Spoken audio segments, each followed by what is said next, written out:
എല്ലാവർക്കും ഉപാസന മീഡിയയിലേക്ക് ഒരിക്കൽ കൂടി ഹാർദവമായ സ്വാഗതം. ഞാനിന്നിവിടെ ചർച്ച ചെയ്യുന്നത് ഒരു അതിപ്രാധാന്യമുള്ള, അതായത് പ്രതിബന്ധങ്ങൾ തകർക്കുന്ന ഒരു ദേവതയാണ്. അത് ബഗളാമുഖിയാണ്.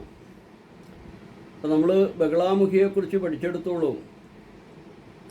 ബഗളാമുഖിയെ ഉപാസിക്കുന്നത് കൊണ്ടുള്ള ഫലം എന്താണെന്ന് ചോദിച്ചാൽ, ബഗള എന്നത് ബലഗ അല്ലെങ്കിൽ വലഗ എന്ന വാക്കിന് രൂപാന്തരീകരണം സംഭവിച്ചുണ്ടായതാണ് ഈ വാക്ക്. തന്ത്രശാസ്ത്രത്തിലെ പ്രാമാണിക ഗ്രന്ഥങ്ങളിൽ ഉപയോഗിച്ച് കാണുന്നുമുണ്ട്. ശക്തിയുള്ളവൾ എന്നാണ് ഈ വാക്കിനർത്ഥം തന്നെ. ശതപഥ ബ്രാഹ്മണത്തിൽ ബഗളയുടെ ശക്തി സൂചിപ്പിക്കുന്ന ഒരു ശ്രുതിയും പറയുന്നുണ്ട്. ബലഗ അഥവാ വലഗ എന്നാൽ കടിഞ്ഞാണിടുന്ന ശക്തി എന്നാണത്രേ അതിൻ്റെ അർത്ഥം തന്നെ. സംസാരം നിർത്തുന്ന, വാക്ക് സ്തംഭിപ്പിക്കുന്ന ശക്തിയുടെ വാഹകയാണ് ബഗളാമുഖി. ശക്തിയുടെ വീര്യവത്തായ ശക്തിയുടെ പ്രതീകമായ കൃത്യാശക്തിയാണ് ബഗളാമുഖി. വാചാലനെ നിശബ്ദനാക്കാനും രാജാവിനെ ഭിക്ഷക്കാരനാക്കാനും കടുത്ത എതിർപ്പിനെ അനുകൂലമാക്കി മാറ്റാനും ക്രോധത്തെ സൗമ്യതയാക്കാനും ദുർഗുണത്തെയും ദുർവൃത്തിയെയും ദുർവാസനകളെയും സദ്ഗുണമാക്കാനും വിശിഷ്ടതയും ശ്രേഷ്ഠതയും ഉള്ളവയാക്കി മാറ്റാനും പാണ്ഡിത്യത്തെ അനഭിജ്ഞതനാക്കാനും ബഗളയ്ക്ക് സാധിക്കും എന്ന് വചനം. അവളുടെ പ്രീതിയും വരപ്രസാദവും കൊണ്ട് സാധകന് ശത്രുക്കളെ അസ്തപ്രജ്ഞരാക്കാനും നിർവീര്യമാക്കാനും പറ്റുവാണെന്ന് ആണ് പറയുന്നത്.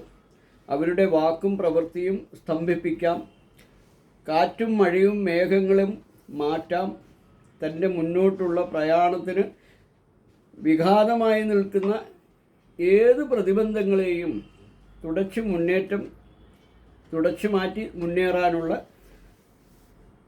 കഴിവ് ബഗളാമുഖി തരുമെന്നാണ് പറയുന്നത്. മത്സരങ്ങളിൽ സുനിശ്ചയം വിജയം നേടി പ്രശസ്തനാകാം. ഇതെല്ലാം ബഗളാമുഖിയെ ഉപാസിച്ചാലോ ധ്യാനിച്ചാലോ പ്രാർത്ഥിച്ചാലോ ഒക്കെയുള്ള ഫലങ്ങളാണ്. ഇതിൻ്റെ ധ്യാനം നമ്മൾ പറയുമ്പോൾ മഞ്ഞ നിറമുള്ള മഞ്ഞ വസ്ത്രധാരിണിയായ മഞ്ഞ ആഭരണങ്ങൾ ധരിച്ച ദേവിയായിട്ടാണ് ബഗളാമുഖിയെ ധ്യാനിക്കുന്നത്. വലത് കൈയിൽ ഗദയും ഇടത് കൈയിൽ തന്നോട് എതിരിടാൻ വരുന്ന രാക്ഷസൻ്റെ നാക്കും പിടിച്ചിരിക്കുന്നതായിട്ടാണ് ബഗളാമുഖി സങ്കല്പം. എതിരിടാൻ വരുന്ന ശക്തികളെ സ്തംഭിപ്പിക്കാനും തടസ്സങ്ങൾ മാറ്റാനും പ്രകൃതി ശക്തികളെ താൽക്കാലികമായി നിയന്ത്രിക്കാനും സാധാരണയായി ബഗളാമുഖിയെ സേവിച്ച് പ്രത്യക്ഷപ്പെടുത്തിയിട്ടുണ്ടെന്നാണ് പറയുക. ശത്രുശക്തികളെ മന്ദിപ്പിക്കുകയും സ്തംഭിപ്പിക്കുകയും ചെയ്യുന്നതിനാൽ ബഗളാമുഖിയെ സ്തംഭന വിദ്വേഷണ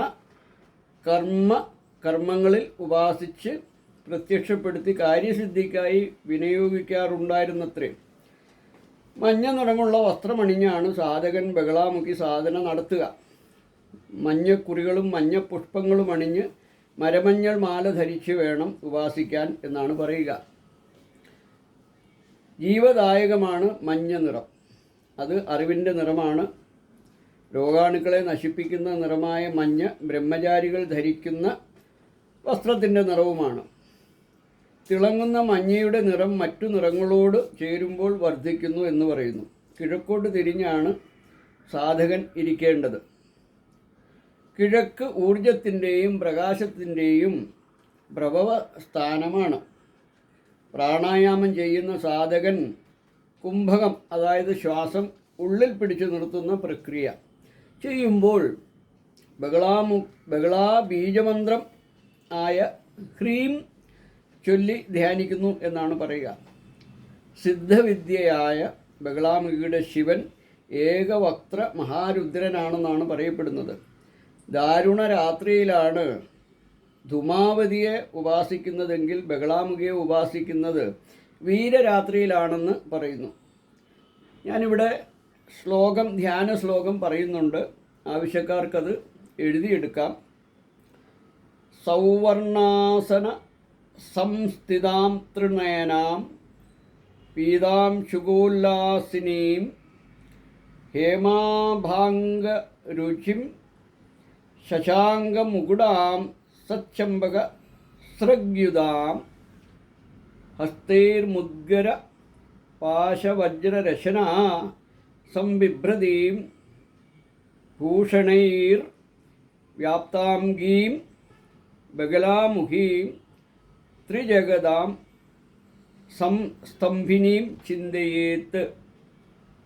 3 കണ്ണുള്ളവളും മഞ്ഞ വസ്ത്രം ധരിച്ചവളും സ്വർണ്ണ നിറമുള്ളവളും സ്വർണാസനത്തിൽ ഇരിക്കുന്നവളും ശിരസിൽ ചന്ദ്രക്കലയുള്ളവളും ഗദ, കയറ്, വജ്രം, അരഞ്ഞാൺ എന്നിവ ധരിച്ചവളും കരങ്ങളിൽ ആഭരണം ധരിച്ചവളും 3 ലോകങ്ങളെയും മരവിപ്പിക്കുന്നവളുമായിട്ടാണ് ഈ ശ്ലോകം ബഗളാമുഖിയെ കാണുന്നത്. പൂജന യന്ത്രമുണ്ടാക്കി അതിൽ ബഗളാമുഖി പ്രതിമ വെച്ച് വേണം പൂജിക്കാനെന്ന് ആചാര്യന്മാർ പറയുന്നുണ്ട്. ത്രികോണം, ഷഡ്കോണം, അഷ്ടദളം, ഷോഡശദളം, പുറമെ ഭൂപൂരം എന്നിങ്ങനെയുള്ള ക്രമത്തിലാണ് പൂജനയന്ത്രം തയ്യാറാക്കുക. ഈ ഷഡ്കോണത്തിനകത്തുള്ള തലകീഴായിട്ടുള്ള ത്രികോണം സ്തംഭനശക്തിയുള്ള ബഗളാമുഖിയെ സൂചിപ്പിക്കുന്നു.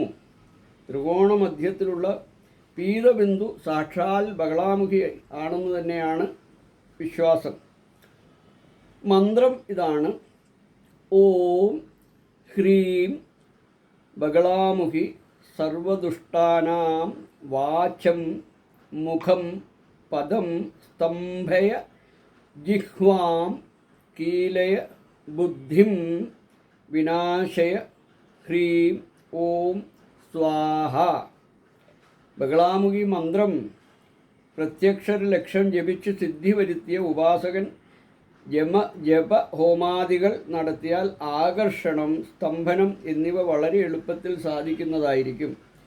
ജനങ്ങളെ ആകർഷിക്കാൻ ത്രിമധുരം ചേർത്ത് എള്ള്, ഉപ്പ്, ശത്രുക്കളെ സ്തംഭിപ്പിക്കാൻ കരിമ്പനപ്പഴവും ഉപ്പും മഞ്ഞളും, ശത്രുനാശത്തിന് എണ്ണയിൽ മുക്കിയ വേപ്പിൻ്റെ ഇലയും, രോഗശമനത്തിന് കറുകയും ചിറ്റമൃതും മലരും, ശത്രുക്കളുടെ ഉപദ്രവ ശമനത്തിന് പശുവിൻ പാലും പഞ്ചസാരയും തേനും എന്നിങ്ങനെ വിവിധ ആവശ്യങ്ങൾക്ക് വിവിധ ദ്രവ്യങ്ങൾ ഹോമിക്കുന്നത് ഉത്തമമാകുന്നു.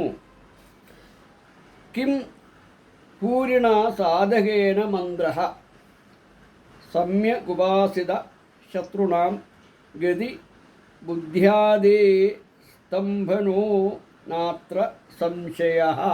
ഇതാണ് അതിൻ്റെ അർത്ഥം പറയുന്നത്. ബഗളാമുഖി യന്ത്രം വേണ്ട പോലെ ഉപാസിച്ചാൽ ശത്രുക്കളുടെ ഗതിയും ബുദ്ധിയും സ്തംഭിപ്പിക്കുവാൻ നിശ്ചയമായും സാധിക്കും. പക്ഷേ ഗുരു ഉപദേശം തീർച്ചയായിട്ടും ലഭിക്കണം. ഗുരുക്കളിൽ നിന്നും മാത്രം ഇത് ഉപദേശം വാങ്ങി ഇത് ചെയ്യുക, സ്മരിക്കുക. ഉപാസിക്കേണ്ടവർക്കാണെങ്കിൽ ഞാനതിൻ്റെ രീതിയാണ് ഇവിടെ പറഞ്ഞത്. അത് താല്പര്യമുള്ളവർക്ക് അതിൻ്റെ വിധിപ്രകാരം ചെയ്യാം. അതല്ല, നമുക്ക് സ്മരിച്ചാൽ മതി, ദേവിയെ പ്രാർത്ഥിച്ചാൽ മതി, അങ്ങനെയുള്ളവർക്ക് അങ്ങനെയാകാം. ഞാനിത് എൻ്റെ അറിവിൽ എൻ്റെ കയ്യിലുള്ള ഈ അറിവ് ഞാൻ എല്ലാവർക്കും പകർന്നു തരികയാണ്. ആവശ്യമുള്ളത് ഇത് സ്വീകരിക്കുക. എല്ലാവർക്കും നമസ്കാരം. ഹരി ഓം, ഹരി ഓം, ഹരി ഓം.